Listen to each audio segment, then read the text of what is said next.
UP में लोकसभा चुनाव में नुकसान के बाद अब यूपी बीजेपी वोट बैंक को लेकर चौकन्नी हो गई है। बीजेपी ने एक नई मुहिम शुरू की है। दलित बुद्धिजीवियों से बीजेपी अब सीधा संवाद करेगी और उनके मुद्दों पर गौर भी किया जाएगा ताकि 27 में सत्ता की हैट्रिक लगाई जा सके।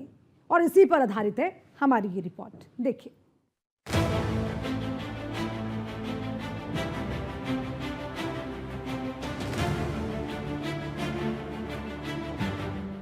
यूपी में बीजेपी की नई मिसाल, दलित बुद्धिजीवियों से सीधी बात।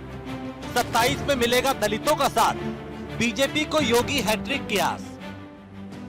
यूपी में विधानसभा चुनाव को लेकर सियासी बिसात बिछने लगी है।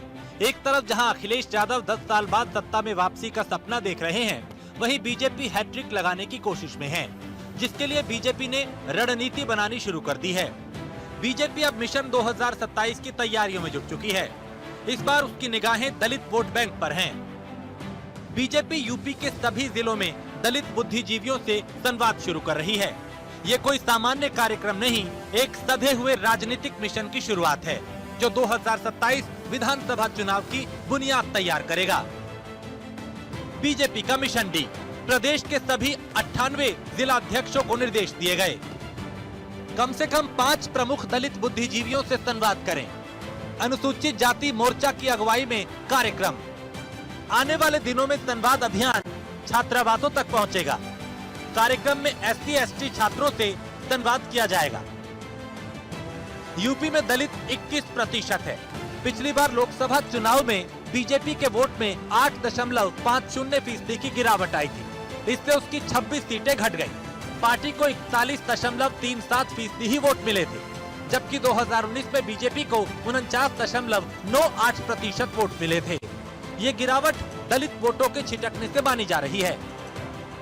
हालांकि बीजेपी ने बाद में हुए उपचुनाव में काफी हद तक भरपाई की, लेकिन 2027 विधानसभा चुनाव को लेकर बीजेपी कोई कसर नहीं छोड़ना चाहती।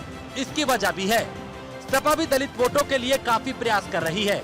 उधर मायावती ने भतीजे आकाश आनंद को चीफ नेशनल कोऑर्डिनेटर का पद देकर अपने कोर वोटरों को एकजुट करने में जुट गई हैं। बीजेपी को बखूबी एहसास है कि 2024 के लोकसभा चुनाव में विपक्ष की तरफ से फैलाए गए संविधान बदला जाएगा के नैरेटिव ने दलित वोटरों में शंका पैदा की। बीजेपी ने स्वीकार किया कि झूठे प्रचार से नुकसान हुआ। अब बीजेपी सभी शंकाओं को दूर कर 27 में 17 रिपीट करना चाहती है। Bureau report, news 1 India.